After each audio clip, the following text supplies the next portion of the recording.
রাজ্য পরিবহন দপ্তরের অনুমতি ছাড়াই ভেসেল পরিষেবা চলার অভিযোগ। হুগলির বলাগড় ও নদিয়ায় সাহেবডাঙ্গার মধ্যে চালু ভেসেল পরিষেবা মুখে কলু পঞ্চায়েত সমিতির সভাপতির। তাহলে কি বেনিয়মে বলাগড় সাহেবডাঙ্গা ভেসেল পরিষেবা?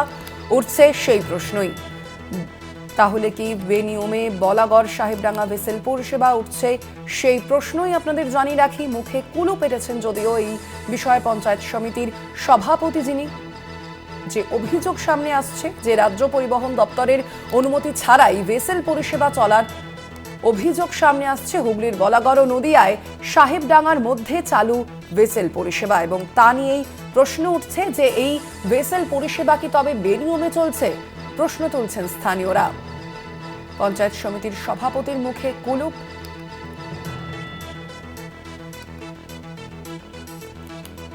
একাধিক প্রশ্ন উঠছে এই বিষয়ে। দীনেশ চক্রবর্তী প্রতিনিধি রয়েছেন ফোন লাইনে। দীনেশ, কি জানা যাচ্ছে এই বিষয়ে? ঠিক কি অভিযোগ সামনে আসছে ভেসেল পরিষেবা নিয়ে?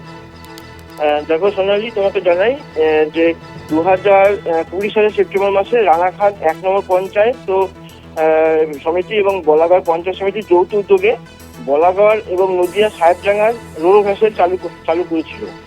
যদিও কয়েক বছর আগে থেকেই বলাগড়ের সাহেবডাঙ্গা ফেরিঘাট সরকারি নিয়ম অনুযায়ী চলছিল, নতুন করে সমিতি এই ভেসেল পরিষেবা। কিন্তু এই ভেসেল পরিষেবা যে চলছে তা একবারেই পরিবহন দপ্তরের অনুমতি ছাড়াই, এবং আমরা যেটা জানতে পেরেছি যে এর প্রত্যেক বছর একটা সার্ভে হয় যে তার ফিটনেস কেমন আছে, সেটিও হচ্ছে না।